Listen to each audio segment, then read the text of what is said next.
மூணாரின் estate பகுதிகளில் காட்டு யானை, புலி உட்பட வனவிலங்குகளின் தாக்குதல் நாளுக்கு நாள் அதிகரித்து வருகிறது. மக்கள் வசிக்கும் பகுதிகளில் இறங்கும் வனவிலங்குகள் கால்நடைகளை கொல்லுவதும் மக்களை தாக்குவதும் தொடர்ந்து வருகிறது. வனத்துறை தேவையான நடவடிக்கை எடுக்க வேண்டும் என்ற கோரிக்கையுடன் தொழிலாளிகள் முன்வந்துள்ளனர்.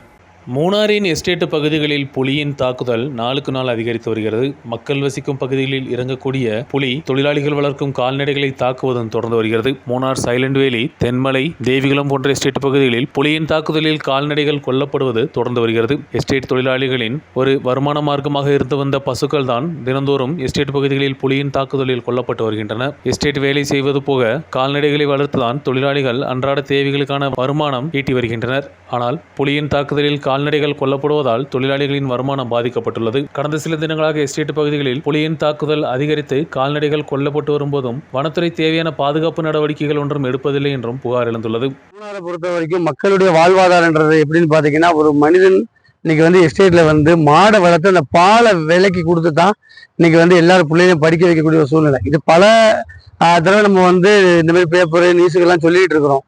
ஆனா இதுக்கு தகுந்த முடிவுகள் இது வரைக்கும் யாருமே எடுக்கல.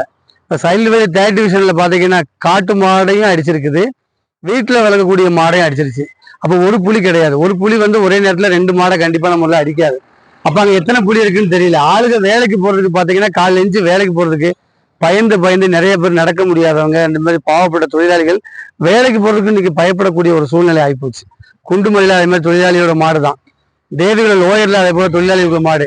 இந்த தொழிலாளிகளுக்கு 2 வருமானம் தான், ஒன்று மாடு, இன்னொன்று எஸ்டேட் வேலை. இப்போ எஸ்டேட் வேலைக்கு போறதுக்கும் பயப்படுறாங்க, மாடை வளர்க்கறதுக்கும் பயப்படுறாங்க. இப்போ சைல்டு வேலை இன்னைக்கு காலையில் பார்த்தீங்கன்னா உமா பிரபு அவங்களுடைய மாடை புலி அடிச்சு போட்டுருச்சு. அவங்கெல்லாம் இந்த மாடை வச்சு தான் புள்ளியை படிக்க வச்சு இப்போ கூட கல்யாணத்துக்கு பணம் பார்க்கறதுக்கு அந்த மாடை வச்சு தான் அவங்க ரெடி பண்ணிட்டு இருந்தாங்க. ஸோ இந்த மாதிரி ஒரு அவலமான ஒரு கேவலமான நிலை மூணாரில் உருவாக்கிட்டு இருக்கு. இதை பற்றி யாரும் எந்த அரசு ஒரு முடிவு எடுக்கிறது இல்லை. இதை உடனடியாக மக்களுக்கு தேவையான இந்த புலியை தூண்டு வச்சு பிடிச்சி இந்த கடுவாவெல்லாம் இங்கேருந்து மாற்றணும். அதுபோல சைலண்ட் வேலியில் 26 நாள் ஆச்சு, படையப்பா யானை அங்கேருந்து போகவே இல்லை.